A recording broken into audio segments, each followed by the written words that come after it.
promise not to do that all season. This won't be just the Wiggles music, but I'm still having fun with it. Let's start mid first quarter. So much happened just at the end of this first quarter of the game. This is the Seth Coleman sack. They kind of missed it in the broadcast, but we're gonna watch it from this view here. So this replay is the right one. So we want to watch Seth Coleman. He's right here. What's going to happen here is a little stunt. Keith Randolph on the snap is going to come over here and engage. And basically, here's the idea with this play. They're gonna have two double teams, and you want those two double teams to lock up so that Coleman is free. So Coleman's going to stay there.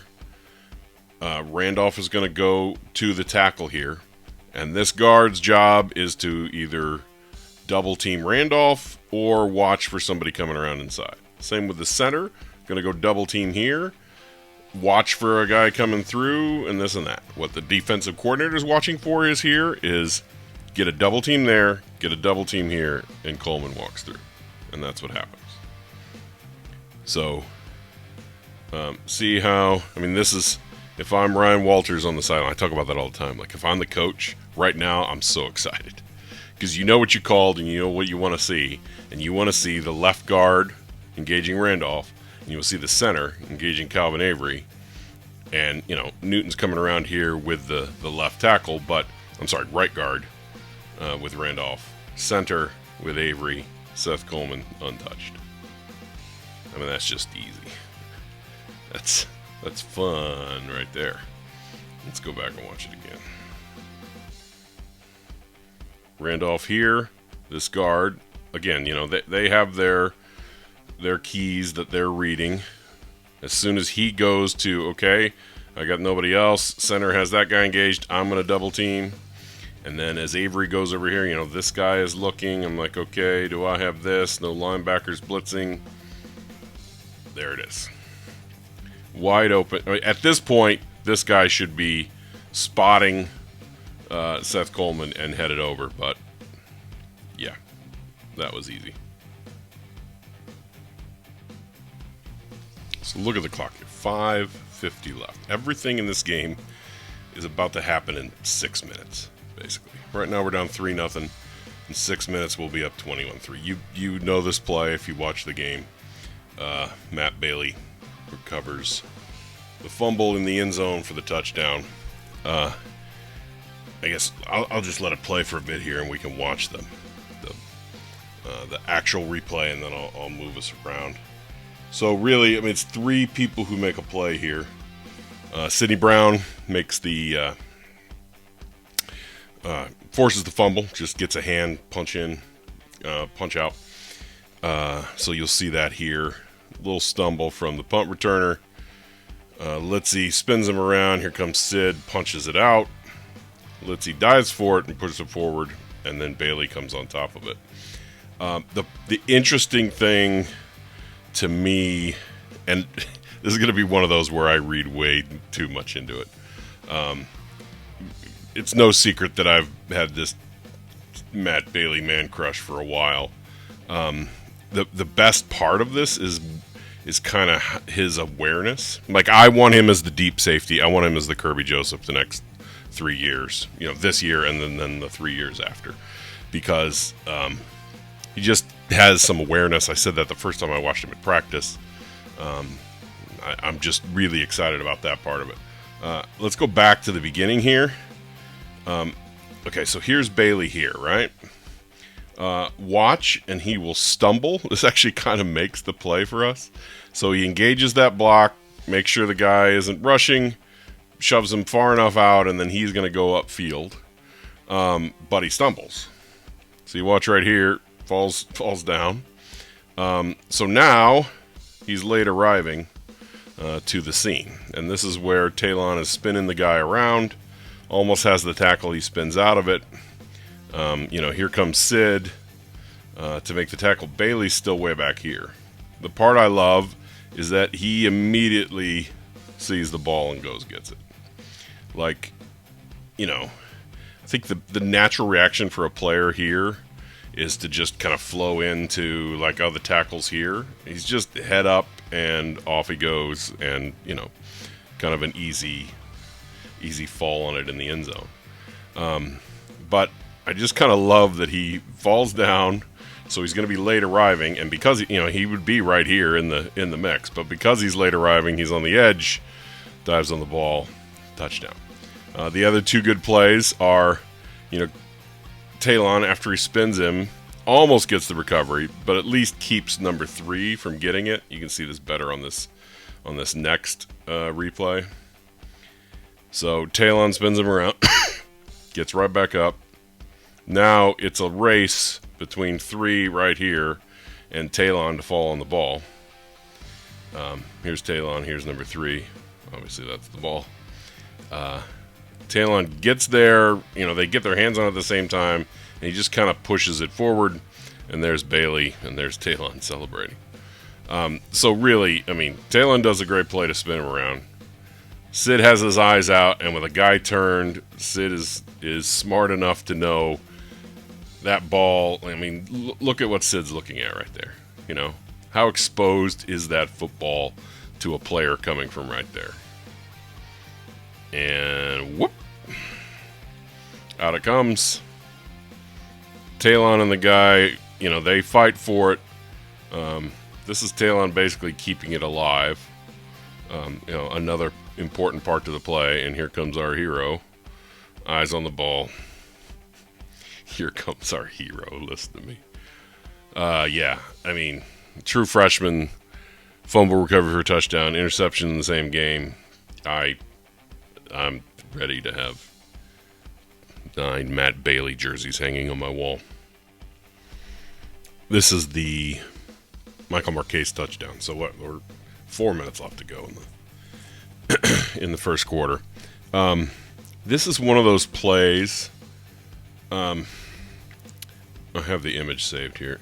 Do you remember how Lane Kiffin, even when he was offensive coordinator at Alabama or now, he does the thing where, like, if he sees the play, there's the image, and he raises his hand to say, like, touchdown. Here he saw a safety come forward, and he saw Monty Cooper going deep, and he was like, okay, I know this play is over. If there was a shot of if there was a shot of Barry Lunny on this play, I'm curious if he would have put his hands in the air. Okay, so the play call, and we don't know if it's if he changes the play to this or if it's just an option or whatever, but Michael Marquez is going to get the ball here. He's just coming out and wheeling and going. When this safety steps up into here and then blitzes, if I'm Barry Lunny, I've got my arms in the air. So here comes the safety. So now, if I'm Lunny, here's what I'm thinking. I know I've got Marquez sneaking out here. I've got this corner taking Hightower. So it's going to be up to this linebacker to stay with Marquez. And I've got my tailback on the correct side. That guy could still drop off and not blitz. But tailback is on the correct side to pick up the blitzer. So this is, I always wonder what's going through, your offensive coordinator. You see the safety pull up right here, and it's like, this is a touchdown by so much. You see the safety come, this is a touchdown right here. Marquez will go. This guy has Hightower. This linebacker is the only thing, and he's not going to get there. And as long as Chase Brown picks up the blitzer, well, boom, easy. So easy. Let's watch it again. Here he comes. Yeah, like right there. As long as that blitz is picked up, this is so much of a touchdown. You have Hightower designed to cut in. Watch the play again and just watch Hightower. Okay, he's just gonna. His job is to clear that out, and no help's gonna come. It's perfectly designed. There's no. Maybe that tailback reacts well enough, or maybe that linebacker can react quick enough to get there, but he can't. The only person who could really get there is that safety, and he takes himself completely out of the play because they had a blitz called from this side with our tailback there to pick it up.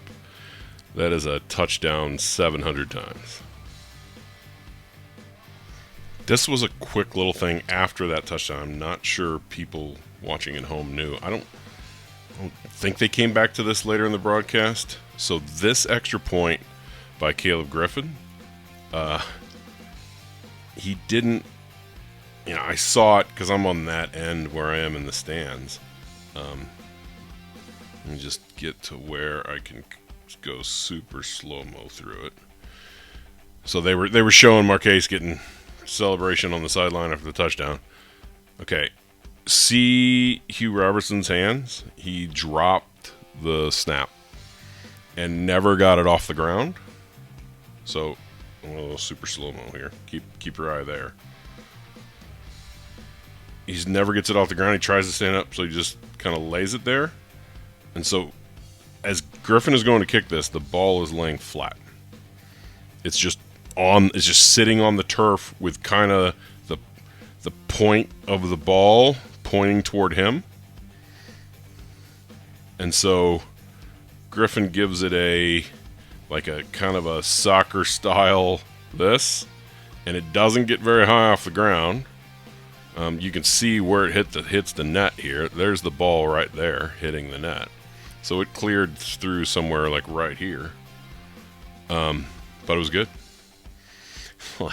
You could see them celebrate here of hey, that was really good stuff. Sorry I dropped that.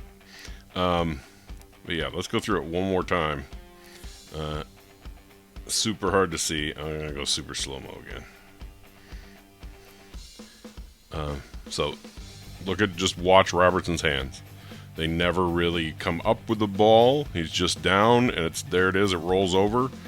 You can see him kind of you can see the white part of the ball, kind of see it, the point is down. He comes down with his hand to try and kind of do something, and then if you watch right there, he's just lifting his hand up a little. So, ball lays over, down, he tries to come down, lifts his hand, and Caleb just kicks it right off the dirt, right off the turf, and straight on through for an extra point. Good stuff. I'm going to show you this. This is just before it. This is the penalty that moved a little bit forward. They always say don't do something right in front of the official. Look at where this official here is looking, okay? He's looking. Play is over on the other side of the field. Isaiah Adams is just getting up. Yeah. Maybe don't. Maybe don't do that right. Just spitballing here. Maybe don't do that right in front of the official. Okay, we'll watch the play at full speed. Pat Bryant, you don't need to hear me talk about Pat Bryant more. He was I said he was the third receiver all off season. He's now really the second receiver, I think, at least in the staff's eyes. He got my Asamoah Award, which is I give to the guy in each recruiting class that should have been ranked higher. I was high on him last year. You don't need to hear me tout him anymore, but let's take an entire play of this touchdown. Here's what I love about this play. So I just went back and looked at the looks like University of Illinois post for Pat Bryant, and because I remember talking about his body control, and those were the clips I used. He just can control his body in the air, and just knows where to position himself to catch the ball. So the beauty of this play is, okay, look, he's streaking down the sideline, right? There he is, sees the ball's a little inside, and so he comes inside to make the catch. I'm going to go super slow-mo here, okay? So he's out running the hashes. Ball is inside, and the guy is there. So this step inside to get the inside shoulder. He's inside of the guy now, and he's basically shielded off the defender and is able to catch the ball and go. So see the angle he's at right now? See how he just did this very late, plant the right leg and come inside and grab the ball And really, if he steps out of that foot tackle, it's a touchdown. It's just so good. That's what good receivers do. They just understand body positioning, and it's these little inches. So that little jump inside, let's watch it again here. Like this little hop right there. That little jump inside is everything. That's how you complete a pass. I mean, it's a great throw by Tommy. I'm not trying to say Pat Bryant was everything here, but streaking down the sideline and then just this slight jump in. Down the sideline, slight shield the body, the guy swipes. But see how, to try and swipe with his left arm now that Pat has gone inside of him, it's a harder, he has to reach around the shoulder pad to try and swipe at the ball. It's just this little subtle thing. It's just so good, and you can't really teach it. Some guys have it, can adjust to where the ball is going to come down when they see it in the air, and can shield off a defender. So let's watch it at this speed again, just because he's Pat Bryant and he's awesome. Hop, boom. God, that's so good. All right, one more time, then I'll stop. Whoop. Yep. We jump to the end of the second quarter here, and this is probably the biggest defensive series of the game. It has to be. This is the best defensive series. So look at that, 4 turnovers. Let's rewind a little bit. 4 turnovers, and we're up. 4 turnovers in the first 27 minutes and 30 seconds of the game. 4 turnovers. A game we would have been losing any other year by 13-30 at this point, and we are up 21-3. But we've handed it to them again. They have 2:30, and they're in our territory. We give them the ball at the 45. And we, 4 straight plays, shut them down, get the ball back. They don't even get into field goal range. They go for it on 4th down and don't get it. Just a great defensive series. A great series for the Dark Angel, Isaac Darkangelo, right here. We're going to watch him here on 1st down. He's the Mike. Middle linebacker, read it, shed the block, grab the foot, don't let go. Him grabbing the foot there allows Keith Randolph to get there. Randolph is over here, kind of pulls up for a second, and then, oh, hey, guy's still up. I'll put him down. Calvin Hart was in on the play as well. Let's watch Hart come over from the edge and get in on the tackle as well. But the play is made by Darkangelo getting the foot. He could have maybe squirted through there, but he just gets a foot and holds on and doesn't let go. Great play. 1 yard gain, maybe half a yard gained, and we're on to 2nd down. I mean, keep in mind, this is a walk-on from a Division II school. Almost the same situation as Fedge. Fedge was NAIA, but had a good year at a low level of football and decided to walk on at a Big Ten program and see what he can do. So we're going to watch Darkangelo again on the hash across from the ball. On this play, let me just set it up. Spoon is blitzing, okay? Doesn't get there, but we saw earlier, right? You blitz somebody, you better pick it up. So at this point, Darkangelo's job is to get outside if Spoon is blitzing, which he does. So,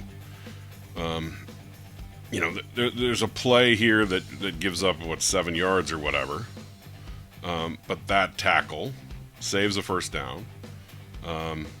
Again, Spoon is blitzing. Let's just go super slow-mo here and I'll talk through it. Spoon is blitzing, so watch the play develop. To where Darkangelo has to get out there, has to get out into that space. If there's 2 receivers there, he gets there. Hot read is the tailback sneaking out. Armstrong does complete the throw, and then, I mean, how many times have we seen that guy get to the 28, right? I mean, how many Illinois football games have you watched where that tailback steps out of that tackle and is brought down at the 26 for the first down? This is a wrap up, knee down, nothing really, no damage kind of thing. You blitzed, didn't work out, they had to do the hot read, connected the pass, good on them. You kept them from getting a first down. So now we go third down again, and again, D'Arcangelo, again, a walk-on from a Division II school, who is playing some really good football in Champaign right now as a senior. So they're going to try and hustle the line here, catch us off guard. Here's D'Arcangelo. Sid is reading the play here. He sees the twin tight ends.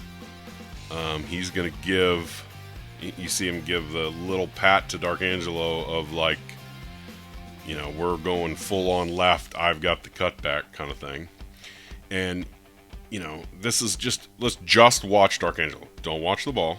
Just watch, I'll play at full speed. Just watch Isaac D'Arcangelo here shoot the gap.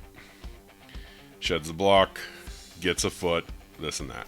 Didn't really, trip the guy up, which sometimes is needed for, for Quan to make the tackle, and I forget who else was in there on that. Keith Randolph, maybe? Yeah. So it's just, all he's really accomplishing is making the tailback stumble, and Quan and Randolph are there to clean it up. But again, three downs, 3 great plays from Isaac D'Arcangelo. Here's a better view of it. All of this is designed to keep him from doing that. Okay? Watch his journey here. 68, his job is to chip D'Arcangelo. Missed him. If he's not there, the center, nope, missed him. And just enough on the hip to slow him down. And there's Quan, and there's Keith Randolph to clean it up. So good. Randolph was good here, too. We talked about how bad Virginia's offensive line is. You've got 2-3 guys who should be getting, look at this engaged block here with Randolph. Watch what happens. That guy's on the ground, 67, and Randolph's making the tackle. Let's go through that one more time. Just watch this. Okay, are you going to get your guy blocked? You are not going to get your guy blocked. That's where football games are won. Right there. So now, they got 4th down, minute left in the half. They're down 21-3. They've got to go for it. 4th and 2. And this is going to be all Spoon. They cleared out. Dontavian Wicks is going to be a draft pick. You remember what he did to Illinois last year at Virginia. This is a really good receiver. And, Spoon just takes him out. So here's what we're going to watch. Here's Spoon. Here's Wicks. They just clear out the play, and they're going to have a one-on-one slant. Just got to pick up the first down. It is just Spoon v. Dontavian, and nope. It's pretty physical. I was watching in the stands. I was a little worried about that bump right there, that they were going to call it or something. But it's just 2 guys fighting for the same ball, and no flags come out, and they didn't get it. Great stuff. Spoon let him know just a little bit. And there's D'Arcangelo. The other thing to watch in this play is Calvin Avery gets absolutely tackled, like just literally tackled. I think they show it in this next replay angle. So you're watching it here. Yeah, he gets tackled there. I think there's one other view of it. Yeah, there it is. That is a... Let's go back through that. Okay, Avery's got his guy beat. Okay, so what does he do? Just grabs the legs, grabs the hips, and tackles him. Just tackles him to the ground. And you can see Avery here, like, a little help. I just beat my guy, and he tackled me. Could I maybe get a flag here? I would have been pretty mad if they didn't. Like, if they had completed that pass and there wasn't a flag called, that would have been pretty mad because, I mean, look, beats that guy, and he just, here, I'll just tackle you. All right. Hey, ref, a little help. Oh, good stuff. This is third quarter. This is the fourth down play. 4th and 2. DeVito didn't pick it up on third down scramble. Decides to go for it. And we go flip to Chase Brown. He gets the edge and gets the first down. I just want to go back to why this play is effective. Eyes on this guy, outside linebacker, defensive end, whatever we want to call him, whatever Virginia's scheme is. All eyes on this guy. The thought is that Brown's going to get some kind of running play, and he needs to crash it. The reason that this flip works is if this guy comes inside at all, there's no one who's going to get to that edge to get the guy. So what happens on the snap? He, just goes super slow. He comes in. As soon as he's in there, it's over. He's not going to recover. He's not going to get outside. Brown's going to get the first down. Just run it one more time. One step in. Poucher just lets him go. Doesn't matter. He has stepped in and he's left chasing the play. We can watch it from this other angle too. As soon as he's inside, that's a first down. However, there's a fun little get off me from Chase there. This play remind anyone of anything? Anyone? Yes, you with your hand up in the back. What's that? Yes, you are correct. It reminds me of this play against Rutgers last year. Remember this one? Kind of important. I'll just set the scene here. 4th and 1, minute 11 left. We are 34 yards from the go-ahead touchdown, trailing Rutgers 20-14. We go for it on 4th down. And, obviously this moment in the game wasn't as big, but I should have asked this question in a press conference this week. Tony Peterson called this play. Barry Lunny called the play this week. When Bielma heard or saw the play call was a flip to Chase Brown, I wonder his thoughts. I wonder if he, flinched at all at the thought of, wait, 4th down and we're going with that play? Here, they said after the game, Rutgers switched to a defense we didn't expect. What I think, if you're watching this here, I don't know what Rutgers is called here. They're in some kind of set right now, but they're safety or the Mike linebacker, somebody's making a call and they're switching everything up. So maybe it was designed, give them this look and then show this or whatever, but they switch to put this guy on this end. He comes up, this guy goes to a single safety, like they switch whatever. And I think what the coaches meant after the game of what they were expecting to happen was these Rutgers corners had followed guys in motion the whole game. They hadn't passed them off to the corner on the other side. And in this game, they were, watch, he goes in motion, he signals to this guy, hey, I'm letting him go, and now he's right here to make the play. My guess is that's what the coaches were saying. Rutgers showed us the defense we didn't expect, and the play didn't work. I think they were expecting that guy to clear out, and this linebacker would have to take that edge, like we saw from D'Arcangelo earlier, like we've talked about. They know this guy's going to crash because you got, is that McCray set up as the fullback and Chase deep? They know they're expecting a short run. They've got the beef here. They're pretty sure this guy will follow Isaiah in motion. This guy's keyed on stuffing this run, and you can just flip to him. He'll get there before that one single safety gets there. Well, he's still here. And, we talked earlier about what are the coaches thinking when they see a play developing. Right now, all the Illinois coaches are thinking, uh-oh. Like, we called this, and he's there. And that was that. And that was the game, and we lost. Thankfully, we didn't have the same thing happen this week. I should probably let that play. We didn't have the same thing happen in the Virginia game. I mean, it wasn't obviously the same kind of scenario, but that time we motioned into it. This time we motioned away from it, and yeah, that was a hard one to take. Ugh, yikes, man, that hurts. That was a bowl game right there.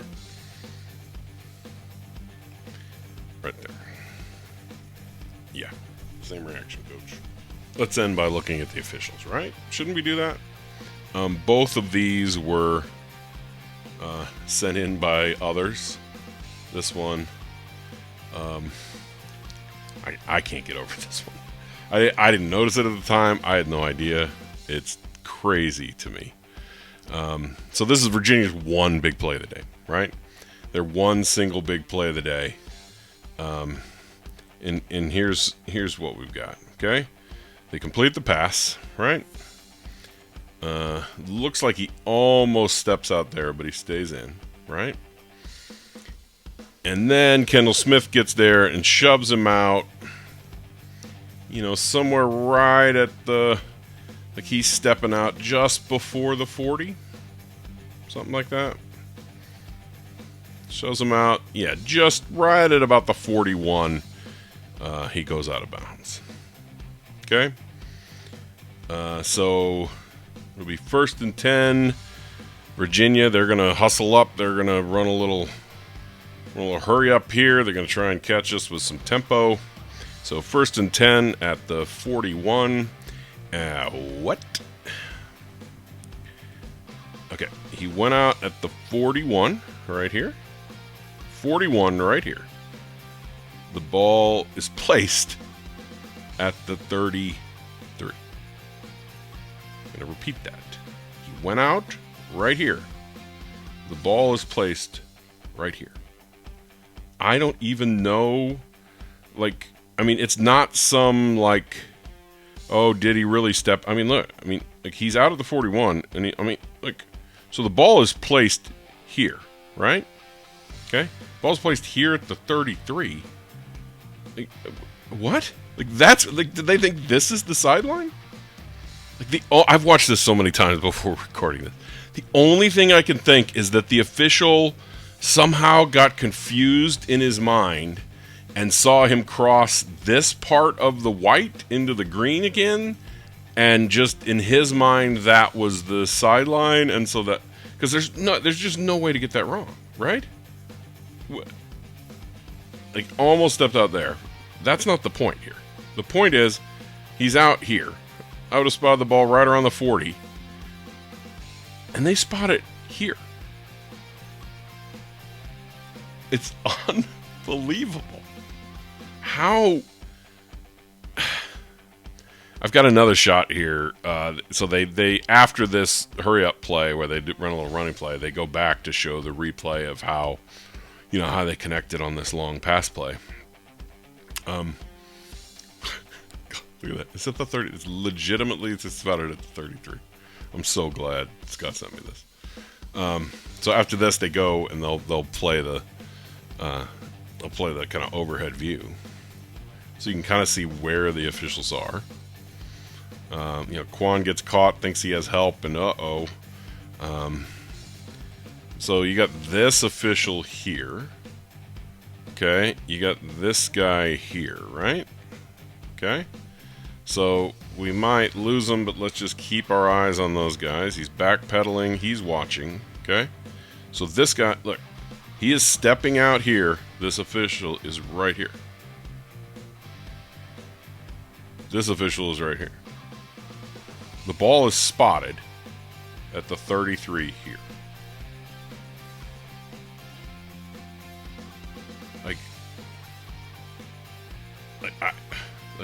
I wish it showed it. So if you watch this official here,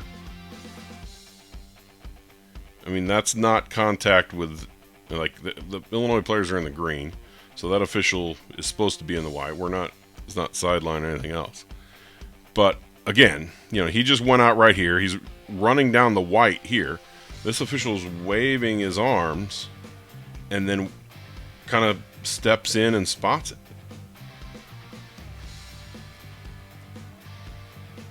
How's that even possible? Like, he's the one spotting it right there. Okay. You can see him. He'll start to wave his arms here. I don't get it. We're going to do a second bad call from the officials. And this was another suggestion that someone sent me and said, hey, you should check this out on Check the Tape. So both of these bad spots were not something I spotted, but things that somebody sent me. It's the Matt Bailey interception. Taz gets the tip there. Bailey grabs it here. I'm trying to think when I clip this if I went on. The ball will be spotted for Illinois at the 24, going the other way. I mean, maybe if he rolls... I don't know. I don't know what's... Like, I mean, especially on a turf field, like, it's almost like you have a divot on a golf course or something. You know, like a ball mark to see, oh, the ball hit the green here, and then it rolled into the water, so it probably crossed the hazard line here or whatever. You know, you have something there that you can go check. I don't understand how. So Taz tips it, Bailey grabs it 21, rolls to the 24, and they spot it at the 24. You know, that should be spotted at the 21. Fine, he scooted forward to the 22, rolled to the 23. I mean, maybe.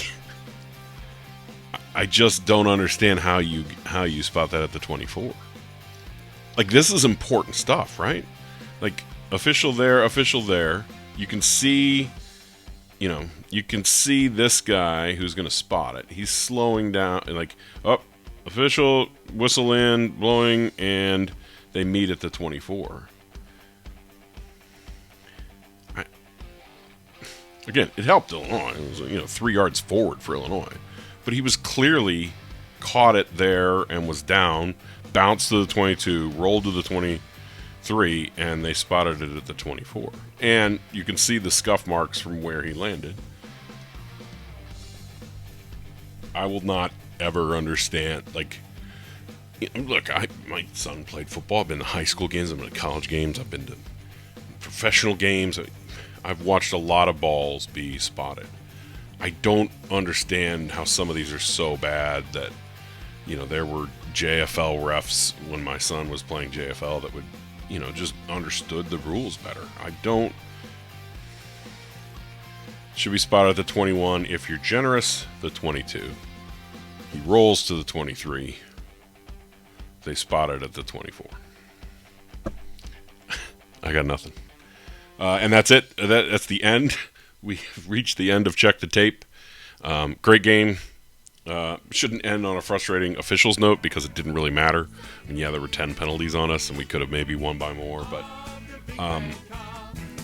some of those spots are just so bad. I don't know. New blood, something. I don't know what the conference can do, but it's got to be fixed. So let's end on that note. Let's end with the officials. Let's ask for new blood. And let's go beat Chattanooga. See you next week. He's sleeping through this song. We better wake it